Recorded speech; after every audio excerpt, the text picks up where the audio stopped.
Hello and welcome back. இந்த வீடியோவில் சிம்பிளாக டேஸ்ட்டாக நண்டு மசாலா எப்படி செய்கிறதுன்னு பார்க்கலாம் வாங்க. தேவையான இன்க்ரீடியன்ஸ் பார்த்துடலாம். பொடியாக நறுக்கி வச்சுருக்க வெங்காயம், தக்காளி, இஞ்சி பூண்டு விழுது, க்ளீன் பண்ணி உப்பு மஞ்சள் சேர்த்து ஊற வச்சுருக்க நண்டு, மசாலா அரைக்க தேவையான பொருட்கள் சீரகம், சோம்பு, மிளகு, தேங்காய். சீரகம், சோம்பு, மிளகு, தேங்காயை கொஞ்சமாக தண்ணி சேர்த்து மைய அரைச்சி எடுத்துக்கலாம். ஒரு கடாய் சூடானதும் எண்ணெய் சேர்த்துக்கலாம். எண்ணெய் சூடானதும் சோம்பு சேர்த்துக்கலாம். சோம்பு பொரிஞ்சதும் கருவேப்பிலை சேர்த்துக்கலாம். சோம்பும் ஃப்ரெஷ்ஷான கருவேப்பிலையும் சேர்க்கும்போது நல்ல வாசனை கொடுக்கும். பொடியாக நறுக்கி வச்சுருக்க வெங்காயத்தை சேர்த்துக்கலாம். வெங்காயம் பொன்னிறமாக வதங்கணும். கொஞ்சம் டைம் எடுக்கும். மீடியம் லோவில் வச்சு அப்பப்போ கிண்டி விட்டுட்டே இருங்க. வெங்காயம் பொன்னிறமாக வதங்கிடுச்சு. இப்போ இஞ்சி பூண்டு விழுது சேர்த்துக்கலாம். நல்லா மிக்ஸ் பண்ணி விட்டுடலாம். 2 minutes நல்லா வதங்கட்டும்.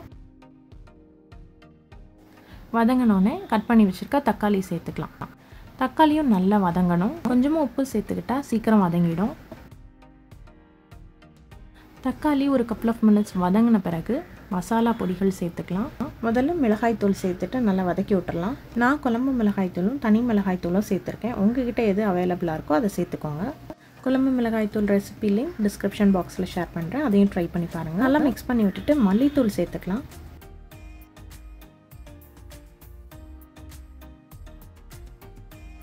எல்லாத்தையும் ஒன்றா நல்லா கலந்து விட்டுட்டு தண்ணி சேர்த்துக்கலாம்.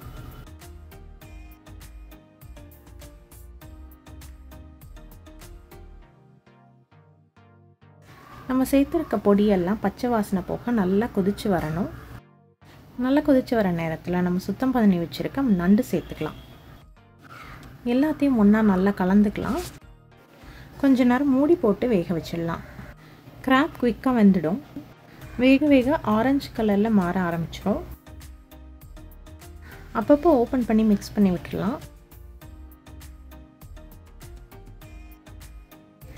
10 minutes குக் ஆன பிறகு நம்ம அரைச்சி வச்சுருக்க மசாலா சேர்த்துக்கலாம். எல்லாத்தையும் ஒன்றா நல்லா கலந்து விட்டுடலாம்.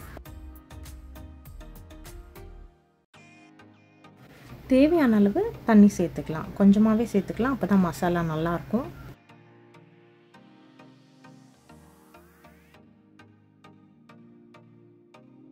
தேவையான அளவு உப்பு சேர்த்துக்கலாம்.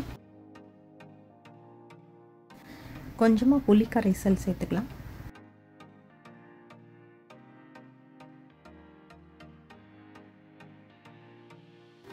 ஒன்றா கலந்து விட்டு மூடி வச்சிடலாம். 5 நிமிஷம் நல்லா கொதிச்சு எண்ணெய் தெரிஞ்சிருச்சு. இப்போ உப்பு காரம் புளிப்பு பார்த்து சரி பண்ணிக்கலாம். அவ்வளோதாங்க, ரொம்ப சிம்பிளான சுவையான நண்டு மசாலா தயார். இதை சுடு சாதத்தில் நல்லெண்ணெய் விட்டு சாப்பிடும்போது அவ்வளோ அருமையாக இருக்கும். கண்டிப்பாக ட்ரை பண்ணி பாருங்கள்.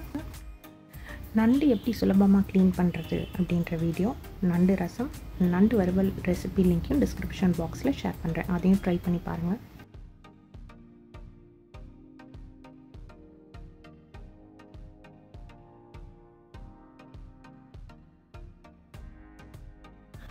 இந்த வீடியோ உங்களுக்கு பிடிச்சதுன்னா லைக் பண்ணுங்கள், ஷேர் பண்ணுங்கள், கமெண்ட் பண்ணுங்கள், சப்ஸ்கிரைப் பண்ணுங்கள். கூடவே பெல் பட்டனையும் ப்ரெஸ் பண்ணுங்கள். அப்போ தான் நான் போடுற வீடியோஸ்லாம் உங்களுக்கு நோட்டிஃபை ஆகும். தேங்க்ஸ் ஃபார் வாட்சிங்.